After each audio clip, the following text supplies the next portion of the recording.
Hi, my name is Siavash Samadian Barzoki, and this is the course project for human factors in AI for Duke University. So, uh, what we are going to do here is that we have a fraud detection system using machine learning. So, that's the project that we're working on and designing, and we're using an AI-powered solution for that. So, the problem that we are facing is that um, the fraudulent banking is increasing. And for example, for 2023, it was around $10 billion for the consumers fraud in the US only. So and, uh, that's what we are going to deal with. And the proposed solution is that we are going to have an AI-powered fraud detection system that uses the machine learning to do the job. So what's the benefit is that we can detect the fraud in real time. We have improved accuracy, uh, and also we have reduced false positives. So that's the benefits of the benefits, and also the latency will be less. And in the next slide, what I'm going to do is that I'm going to analyze the tasks that you're going to have to achieve that. And then some considerations of the UX design, privacy and ethical considerations there. So if I want to explain about the tasks that we have for this fraud detection process, existing systems are rule-based. So what they do is that normally they look into the data warehouse and analyze them. There's people that analyze them, and then they create some association rules saying that, for example, based on these combinations of the data, when that happens, then probably the fraud. And then based on that, they design some if and else analysis that, oh, if this happens, then you like flag the data as flag the transaction as the fraud. And then they get some like approval from customers. That's when that kind of things happen, they send them the alert, and then they create the alert when that's condition happens, and then they get the feedback from the customer that if that was a real fraud or not. So that's how the rule-based system is.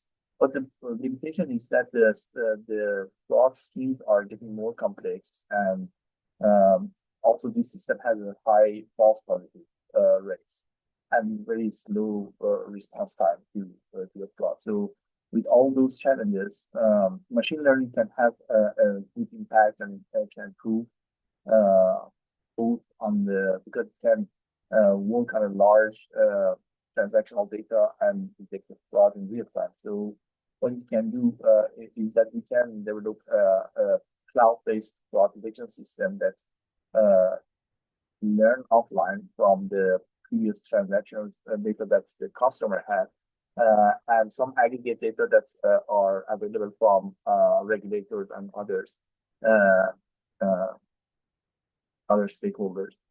And based on those learning, it can do some real-time predictions that if a new transaction comes, then it can categorize that one if it is a fraudulent or not.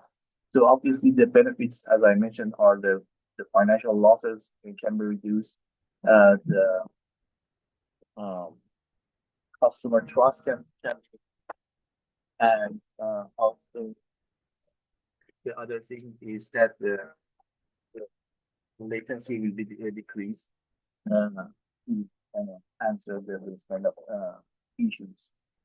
And also it can uh, it can simplify the task. So machine learning just matches the new data that comes and captures from the transaction and matches with the previous data that it has and was learned to be fraudulent, and then based on that, it can raise the alert to the user and waiting for them to respond.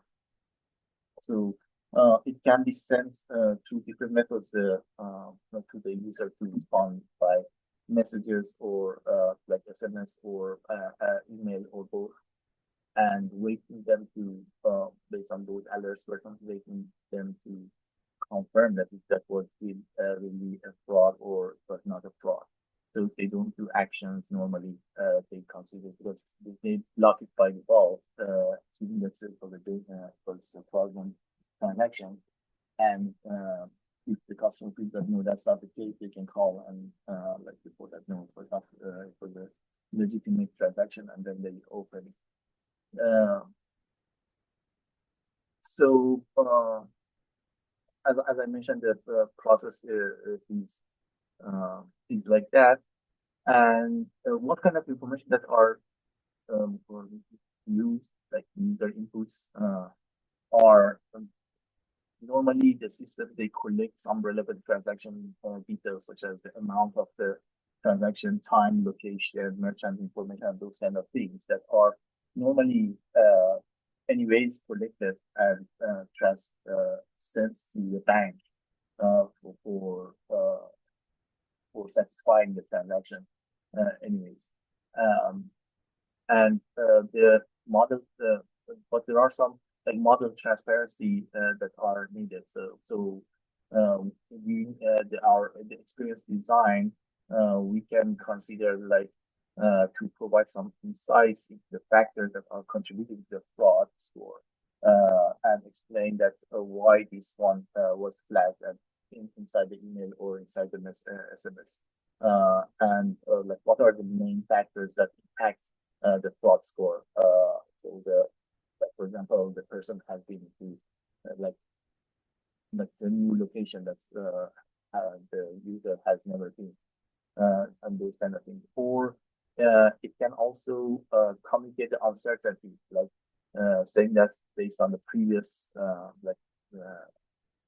kind of verbiage like this, that based on previous um, historical data that's you have not ever been in this country, for example, did any transaction in this country, and like those kind of explanations, and maybe we can even have some comments that's if you have recently moved to there, or for example, traveled there, or just let us know to like that or some kind of this information. So kind of I'm getting that there is some uncertainty, um, and maybe mention the confidence level.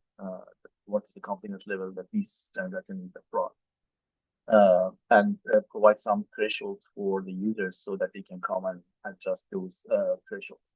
Uh, and other things that it can be there, like you can provide some mention the way that the user can provide feedback. So feedback, allow your users to provide some feedback for accuracy of the control the accuracy of the fraud prediction, and that can be also part of the UX. So what are the privacy considerations for protecting the user data?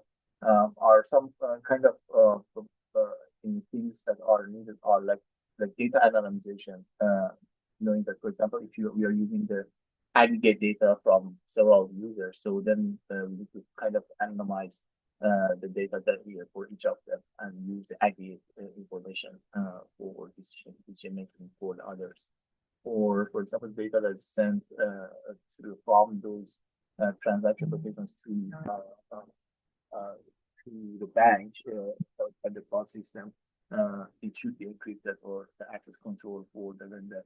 For example, user wants to use the feedback, so that we can make sure that's the user that is sending the feedback or those kind of things.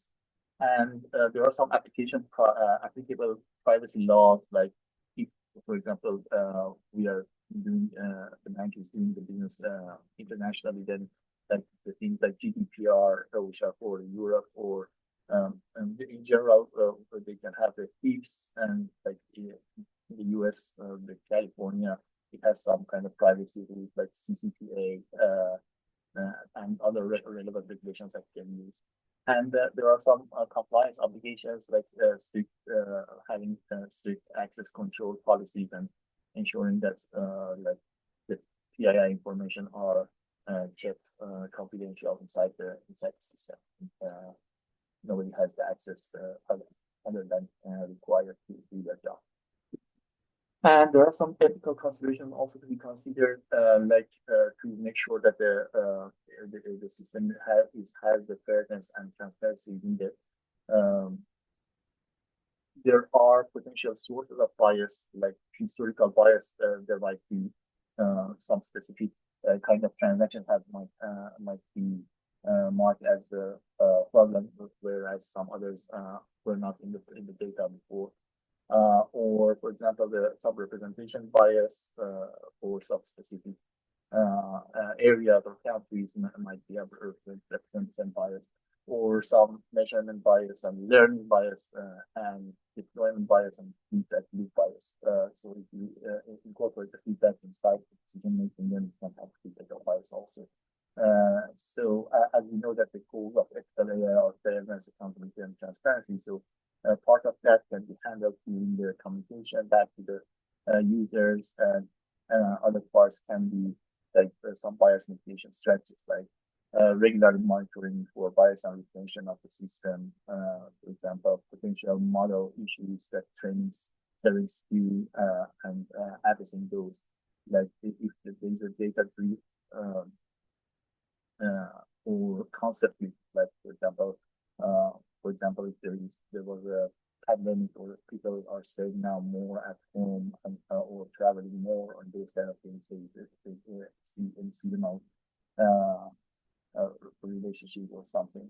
Um, and also the offline learning, the like periodic retraining of the historical data to make sure that we are adapting to the broad trends and that are available in the industry across the bank by anonymized data. So those are the things that we can consider. Thank you.